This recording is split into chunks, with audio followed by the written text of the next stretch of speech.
Bloodborne's a really cool thing in that it's terrifying and off-putting, and it pushes back a lot. And it specifically, I think, kills people very early on and scares them away for good. That happened to me a couple years ago. I did an entire rant on Podcast Beyond about how I almost quit my game of the year. And Max, I think you were pushed away almost immediately for it. So I went back.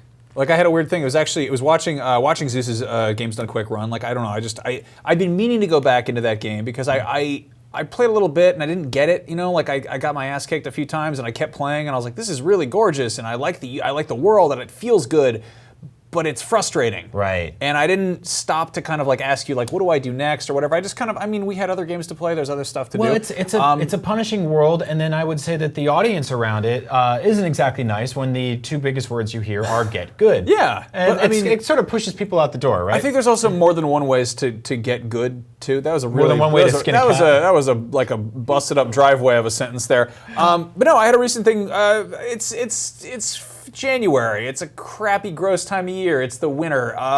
I personally get really depressed this time of year. I know a lot of other people do. It's gross outside for the most part, and there's less daylight. And there's also this weird pressure to reinvent the wheel and start anew and turn over a new leaf, and things are going to be different and better now. And then you're like settle into a funk and a you're malaise. Like Christmas is over. You're like, what do you look forward to besides just summer?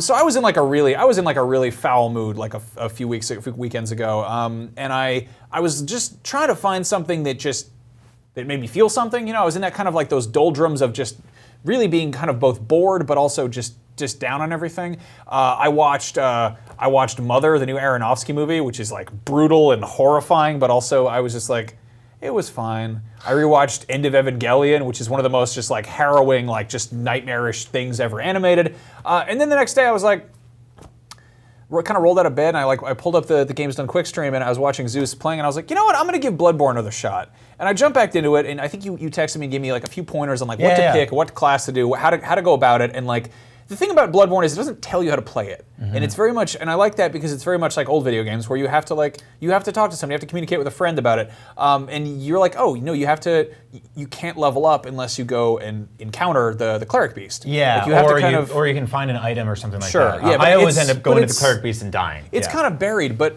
there's a weird thing where I typically, I don't really like it when games just kick my ass. Like, it's just not really fun for me. Like, I like a challenge here and there, but I'm more fond of like puzzle challenges than I am like kind of like twitchy like reflex-based stuff because I'm a giant gangly incompetent moron.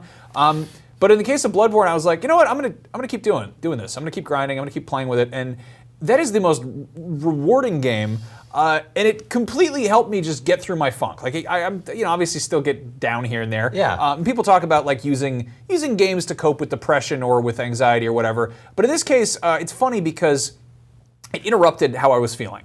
Like it was a very abrupt distraction. And it's kind of funny because the whole thing in Bloodborne is you shoot something point blank with a blunderbuss and it's staggered and it kind of like reels back and it's like, what was I doing again? And it kind of did that to how I was feeling, and that was really cool. Usually with with depression or whatever, I'm like, and I recommend this to other people. If you can't see straight, you're sad and horrified and you just not in good spirits and nothing seems fun. Like get your head stuck in a book. Games are good too, but occasionally, the game will be like, a wizard has taken over the forest. You must fight him to save the world. And you're like, who cares? Yeah. But in the case of Bloodborne, everything is awful in that game. Yeah. Everything is so disgusting. And I think there's that like, go to your happy place and then you'll feel better maybe. Bloodborne is the least happy place I've ever seen. Yharnam is like it's just a burlap yeast infection of a town. It's horrible. Well, it's the worst place. It's just it's an awful nightmare. There's this sort of like misery loves company aspect of sadness and depression and being in a funk or a malaise in general.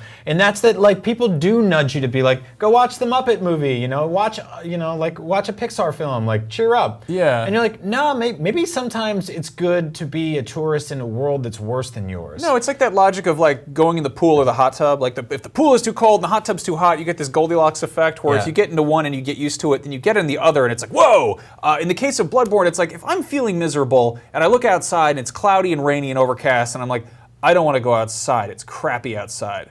And I could watch like, I don't know, like happy vacation movies or whatever and be like, oh, look at how nice, like feel good stuff. Yep. But instead I'm like, here's a man with a pitchfork who's trying to kill me. Here's like just a disgusting like horse dog that's gonna rip my neck out. Screaming wolf Everything woman. in that game screams at you. It's so awful. And so I get in there and I'm like, this is a horrible place. And I'm like, my hands are shaking and it's jittery and I'm not really depressed anymore. I'm just kind of distracted by how you're I'm engaged. feeling something, which is what I think that game is so tremendously phenomenal at, in that, like, when I play Mario Odyssey, there's achievement and there's joy, and I play Breath of the Wild, and there's sort of like exploration and adventure, you know, peeking around every corner. Bloodborne has a tension and a fear to it, this sort of palpable psychotic terror to it that you can incrementally overcome because your character becomes stronger and you become more versed with the world and more nuanced with its language, and then all of a sudden you're overcoming obstacles that seemed insurmountable, and you're getting good, and you're getting better. No, exactly. And you're getting better personally. Honestly, the most healthy thing in the world would be if I was like, I don't feel well, I should go running, because running gives you, it's exercise, you get endorphins going.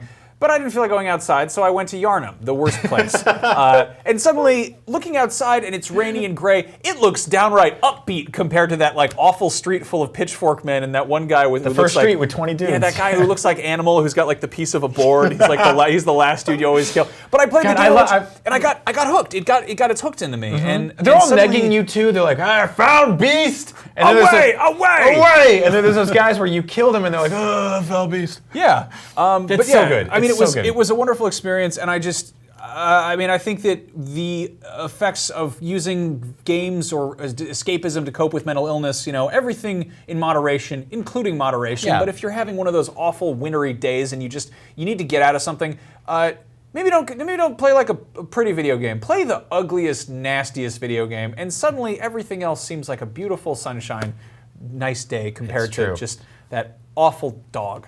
Let us know what you use to help you get through this time of year funks, or the funks in general that you might get into, whether that be games, movies, books, toys, action, for anything.